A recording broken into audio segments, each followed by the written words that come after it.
Hi, my name's Paul Souza, and I'm a coach here at the Riley Children's Health Sports Legends Experience here at the Children's Museum of Indianapolis.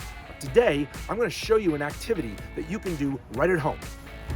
Today's activity is miniature bowling. All you need are plastic cups and a ball, perhaps a tennis ball. If you don't have a ball, you could take a pair of socks and roll it up and use that as a ball. Coach Leanne is going to demonstrate our miniature bowling game.